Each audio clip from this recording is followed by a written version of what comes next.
Maraming salamat po sa iyong ibinigay na Gcash, Poging Lodi at Divino Felipe. Malaking tulong po ito sa akin, ang pogi-pogi mo. At heto po ang isisigaw natin ngayon na si Lodi Cagaya, Lodi Rolando Cosem, Lodi Marvinjan Aragon, Lodi Macagago, Lodi Anisa Dico, Lodi Yuki Grafilo, Lodi Raymart Rodriguez, Lodi Brian Bagay po, Lodi MJ Kyot, Lodi Jericho Flores. Maraming salamat po. At kung bago ka pa lang dito baka naman.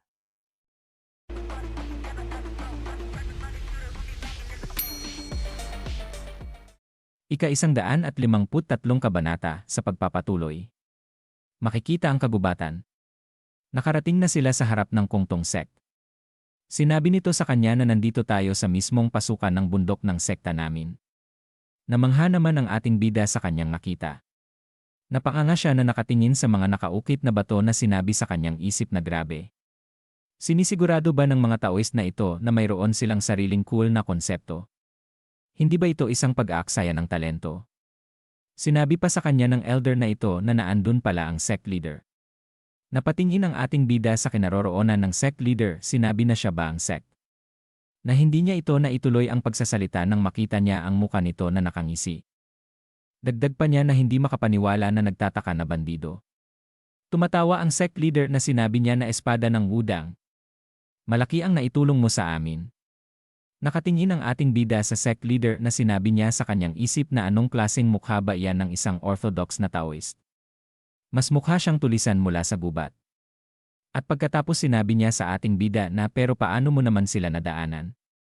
Sumagot sa kanya ang ating bida na narinig ko na may digmaan laban sa Heavenly Hero Sect noong paalis na ako sa Kunlun Sect. Nakita kong natapos na ang digmaan at nadatnan ko ang mga disipulo ng kungtong na hinahabol. Tumatalsik ang laway ng sect leader habang nagsasalita na sinabi niya na ganoon pala.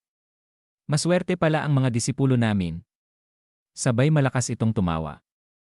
Sinabi sa kanya ng ating bida na hindi naman malaking bagay. Dagdag pa niya sa kanyang isip na ano ba yang tawa niya.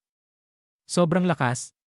Masayang sinabi pa nito sa kanya na sabi sa liham, darating din ang disipulo ng tunay na dragon at ang anak na babae ng angkan ng Tang. Tumawa ang ating bida na sinabi niya na naghiwalay kami ng landas papunta rito, pero siguro ay malapit na rin silang dumating. Sinabi naman sa kanya ng sect leader na ganun ba. Sige, alis na tayo. May inihanda akong salo-salo para sa inyo. Makikita ang loob ng kungtong sect na malakas na tumatawa ang sect leader. Makikita ang isang malaking hapagkainan na puno ng iba't ibang uri ng pagkain at alak. Ang mga pagkain ay mukhang masarap at handa ng kainin na inihanda sa kanila ng sect leader. Napaanga na namamangha ang ating bida sa mga pagkain na inihain sa kanya ng sect leader na napasabi sa kanyang isip na teka, ano itong lahat ng ito? Masayang sinabi naman sa kanya ng sect leader na lahat iyan para sa iyo, sige lang. Nagulantang ang ating bida na sinabi naman niya sa kanyang isip na grabe, mga gintong tansong tasa na may balot na ginto, pati na rin mga 5 kulay na porselanang bote at pinggan ng alak. Dagdag pa niya na mga lintek na Taoistang to. Akala ba nila sila si Yuan Shichenzun? Ano bang meron sa lahat ng karangyaang to? Pinagpapawisan ang ating bida na tumingin sa sect leader na sinabi pa niya sa kanyang isip na bukod pa riyan.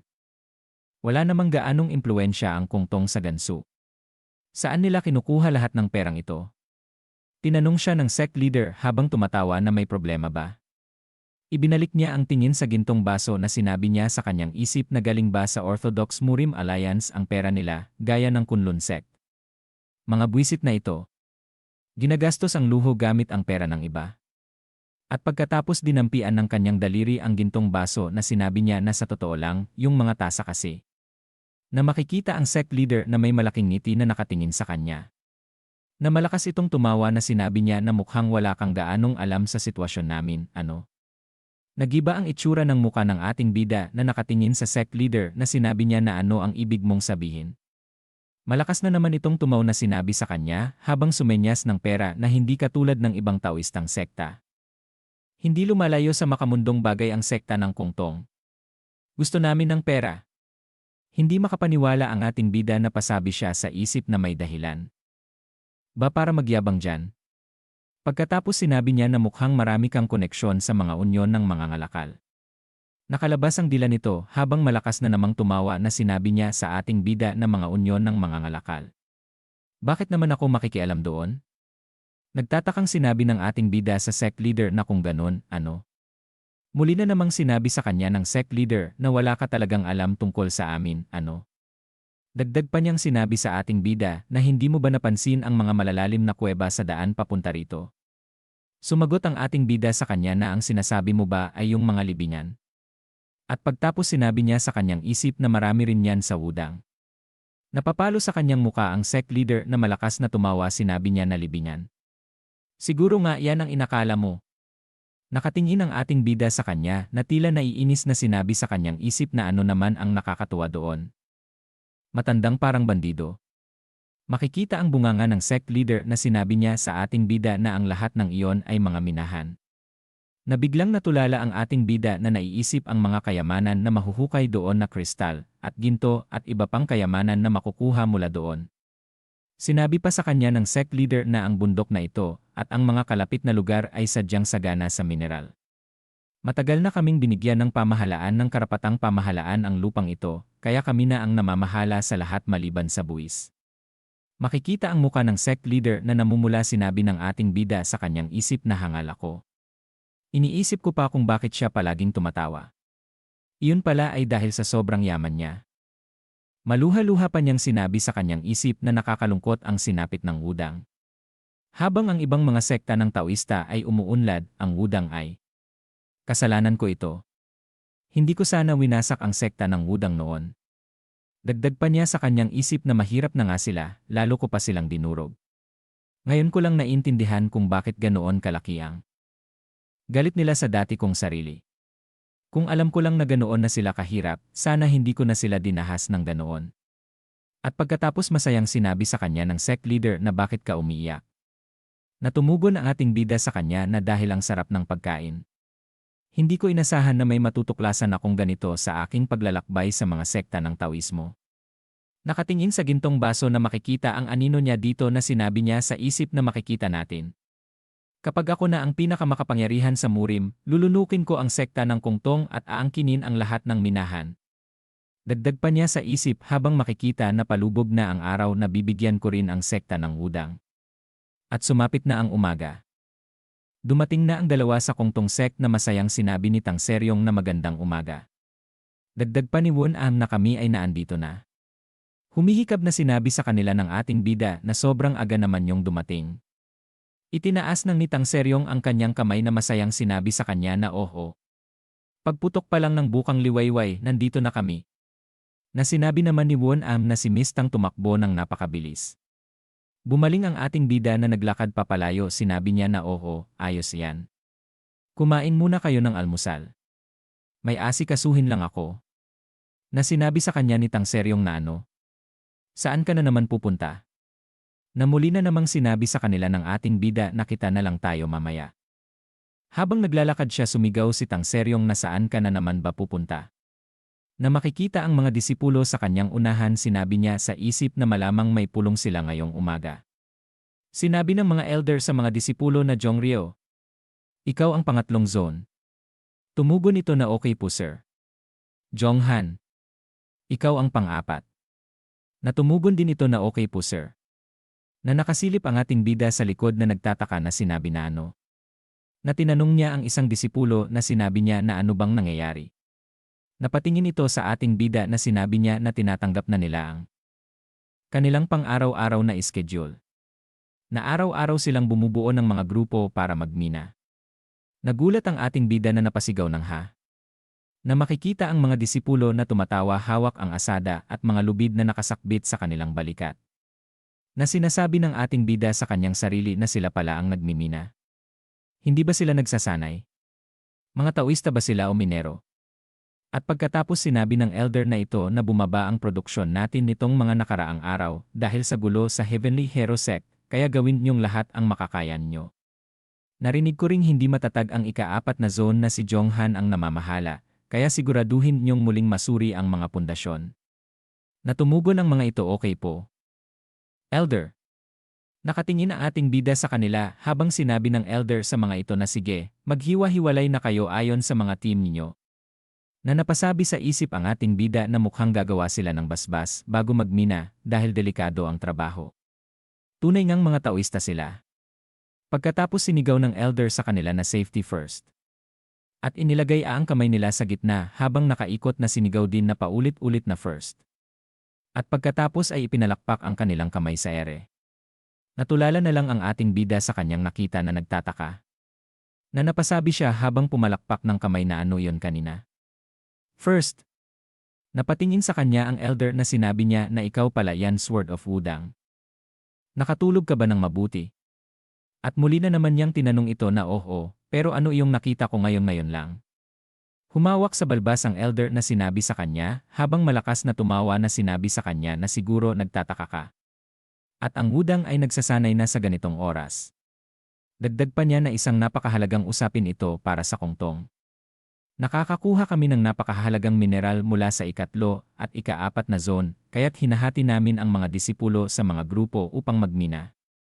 Napaisip ang ating bida na napahawak sa kanyang baba sinabi niya sa kanyang sarili na mahalagang impormasyon ito. Ibig sabihin, ang ikatlo at ika-4 na zones ang pangunahing pinagkukunan ng pera. Uunahin kong kunin ang mga yon kung sakaling magkaroon ng digmaan sa pagitan ng Orthodox at Unorthodox Murim. At pagkatapos sinabi sa kanya ng elder na nga pala, bakit ang aga mong nagising? Tumawa ang ating bida na sinabi niya na yon ba? Gusto ko lang talagang makita ang leader ng sekta. Na sinabi sa kanya ng elder na kung ganun, sumama ka sa akin.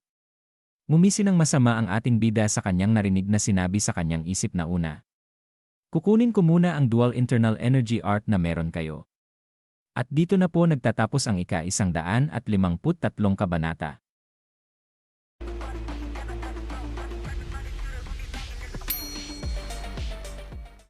Ika-154 na kabanata.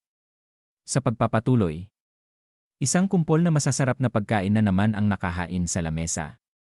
Tumatawa ang sect leader habang magkaharap sila ng ating bida sa iisang lamesa na sinabi sa kanya nito na nalaman kong hindi ka pa kumakain, kaya naghanda ako ng pagkain para sa ating dalawa. Sabay tayong kumain. Napasabi ang ating bida sa kanyang isip na pati almusal nila, marangya na. Ni hindi ako nakatikim ng ganitong almusal noong ako pa ang Heaven Master ng Unorthodox sect. Dagdag pa niya na napahawak sa kanyang bibig na nakatingin sa sect master na pero sa totoo lang, nasusuka na ako sa kakatingin sa pagkain.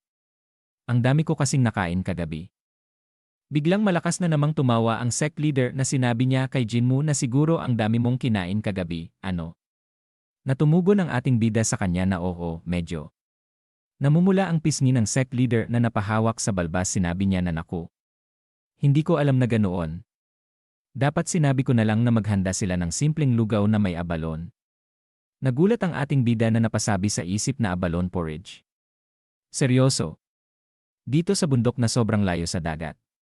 Makikita ang muka ng sect leader na nakangiti ang muka na nakapikit sinabi ng ating bida sa kanyang isip na wow. Tignan mo yan. Gusto pa akong pagmayabangan nito. At pagkatapos naiinis niyang sinabi sa sect leader na nakatingin dito na taos puso akong nagpapasalamat. Na sinabi pa niya sa kanyang isip na batid niyang mula rin ako sa Wudang. Hindi ba niya ako kayang pagbigyan kahit kaunti man lang? Makikita ang langit na umiiyak niyang sinabi sa kanyang isip na balang araw, gagawin ko kayong mga pulubi. Nakahawak sa tiyan ang ating bida habang sinasalinan siya ng tsaa ng isang disipulo na sinabi ni Jinmu sa isip na feeling ko sasabog na ako sa busog. Dagdag pa niya na kumain ako ng sobra dahil sa inis. At pagkatapos sinabi sa kanya ng sect leader na may kailangan ka palang itanong mula sa akin. Na mabilis na sumagot.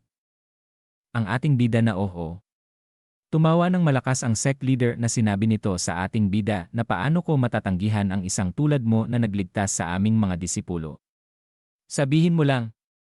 Dagdag pa nito na inilagay ang palad sa may bunganga na basta huwag mo lang hihingin ang mga minahan. Lalo na ang ikatlo at ika-4 na ugat. Tumawa ang ating bida na sinabi niya sa kanyang isip na huwag kang mag-alala. Darating din ang panahon at magiging akin ang mga yon. Dagdag pa niya sa isip na nakuha ko na ang huling bahagi ng Dual Internal Energy Art sa Qingcheng at Kunlun. Ngayon, ang kailangan ko na lang ay ang unang bahagi.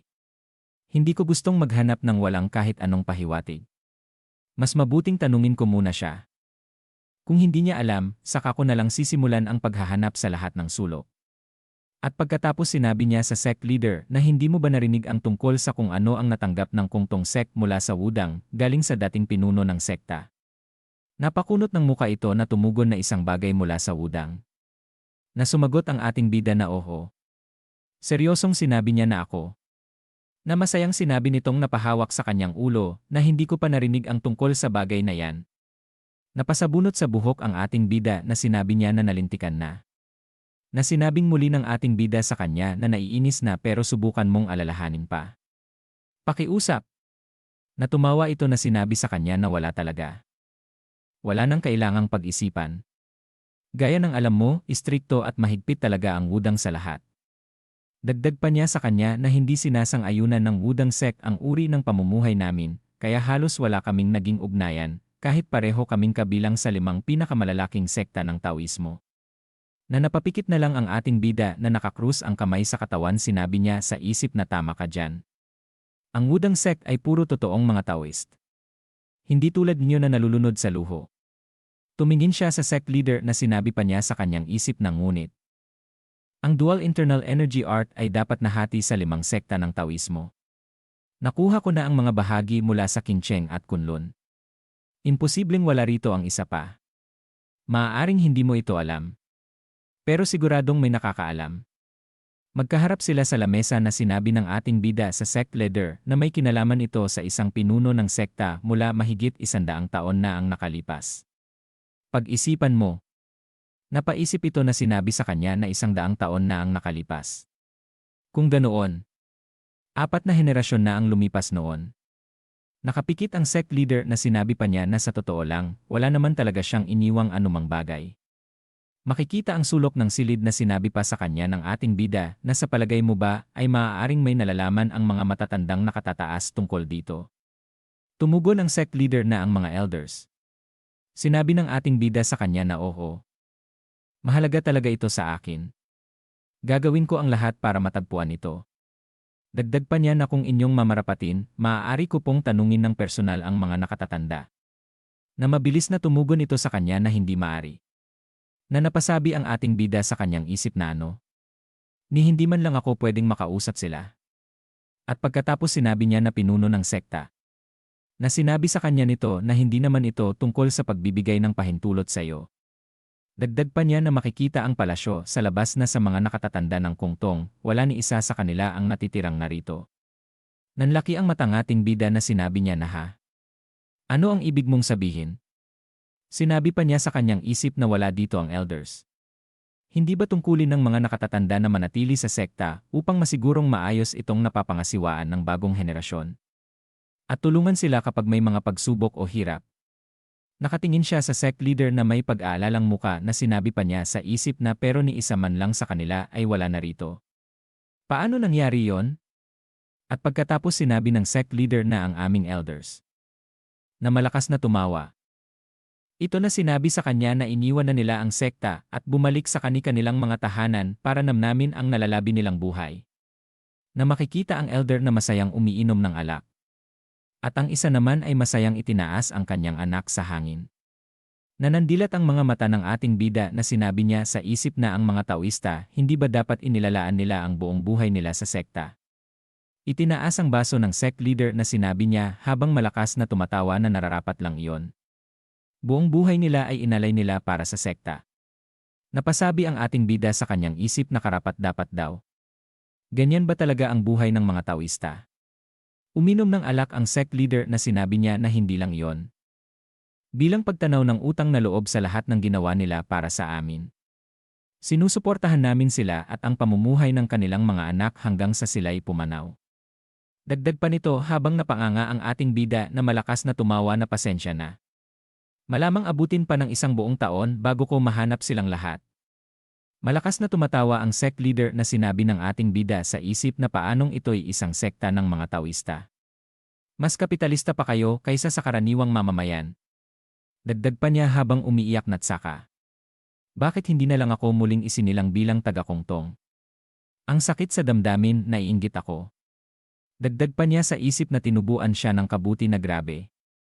Nauubos agad ang lakas ko. Sa Kunlun, hindi naman ganito kahirap. Na tumatawang sinabi pa sa kanya ng sect leader na huwag kang masyadong malungkot. Padadalhan ko sila ng mga liham para magtanong. Nang hihinang tumugon ang ating bida sa kanya na salamat. Malaking bagay yan para sa akin. Malakas na tumawa muli ang sect leader na sinabi sa kanya na siyempre. Ikaw ang tagapagligtas namin. Aayusin ko na agad ito. Na napasabi ang ating bida sa kanyang isip na ayos lang. Wala rin naman akong magagawa hanggat hindi niya natatanggap ang mga sagot nila. At pagkatapos sinabi niya na kung ganoon. Pwede ko bang libutin muna ang kungtong sect habang naghihintay? Tumugon ito na nakabuka ang kamay na siyempre. Pwede kang pumunta kahit saan mo gusto. Kinindatan siya ng sect leader na sinabi pa sa kanya na bahala ka kung saan mo gustong pumunta. Pero huwag lang sa minahan ha. Nakangisi ng may inis ang ating bida na sinabi niya sa isip na hayop ka. Hindi ko kailangan yan. Akin din ang lahat ng iyan balang araw. At pagkatapos sinabi niya sa kanya na maraming salamat. Huminga sila ng malalim sinabi niya sa isip na pagkatapos kong makasama ng matagal ang mga taong sobrang hindi gaya ng isang tunay na Taoista. Namimiss ko tuloy yung mga tao sa Wudang. Dagdag pa niya sa isip na tanong ko sa sarili ko, ayos lang kaya silang lahat? Na makikita ang kanyang master na nakatayo lang. At pagkatapos ay tumingala siya sa langit. At dito na po nagtatapos ang ika-154 na kabanata.